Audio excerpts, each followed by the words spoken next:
Hey, this is Will from LifterLMS. In this video, we're going to talk about shortcodes in LifterLMS and how you can use shortcodes on your website to display different items like course author, course outline, and course tiles, and all kinds of things like that.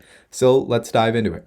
At lifterlms.com/shortcodes, you'll find this documentation here. You could also go to /docs and look up shortcodes, or just Google LifterLMS shortcodes, and you'll stumble across this page here that has all kinds of shortcodes for us to use.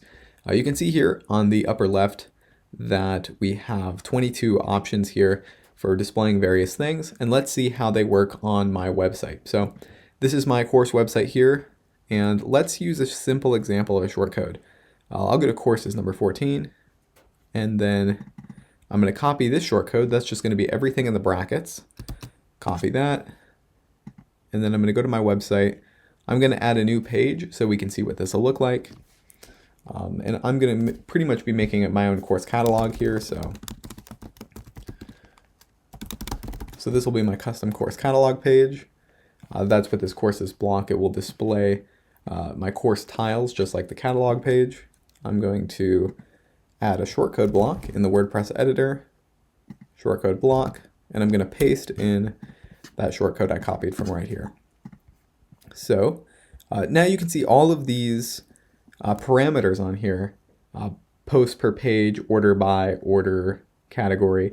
I'm just going to delete all these for now. We'll just delete everything. We're just going to do LifterLMS_courses in brackets, and I'm going to publish my page, and we'll see what this looks like. View page, and there we go. So it's displaying, just like the course catalog, just my course tiles. So if I add a new course here real quick, we can see it will show up in my catalog test. So I'll just publish a course real quick, and now my courses shortcode that I have on this page will automatically display all of the courses that I have on my website. So what are the other shortcodes we could use?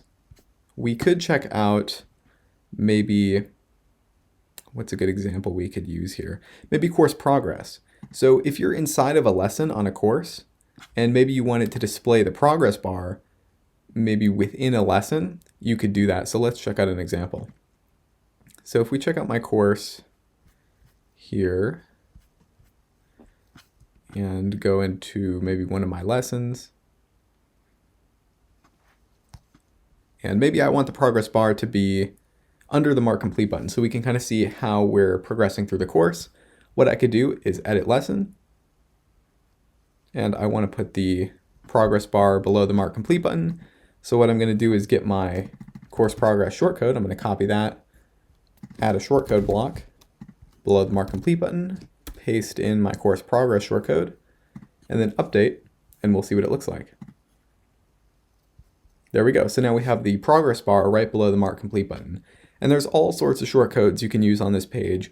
There's the course continue button, there's the Mark Complete button. Maybe you're in a page builder where the Mark Complete button isn't going to be there if you're maybe using Elementor or Divi. So you would use a shortcode to display the Mark Complete button on your lessons, for example.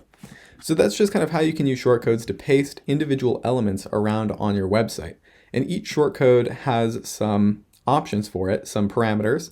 For example, with the courses shortcode we were looking at, let me go back over to that page I was working with. Go to pages, and then my course catalog custom here. There we go. So we're using this courses shortcode. But what if I only wanted to display courses in a specific category? I could do that with the category parameter here.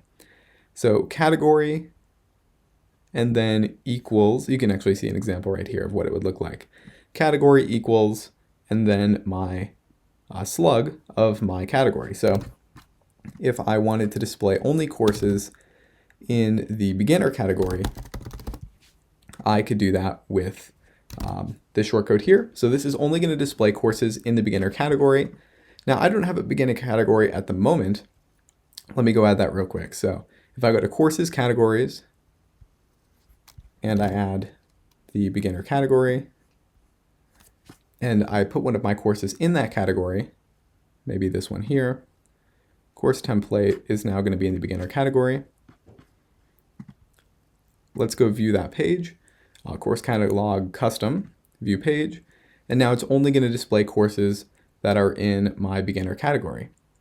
So if I were to add a new course, put it in the beginner category, it will display here. So that's just kind of an introduction to shortcodes and how you can use them on your LifterLMS website. There's all sorts of options here, changing the order of your courses, showing all different pieces of elements. But if you ever need to bring in a specific element from LifterLMS, shortcodes are probably going to be the way to do it. This has been Will from LifterLMS. Feel free to drop any questions you have about LifterLMS in the comments below this video, and I'll see you in the next one.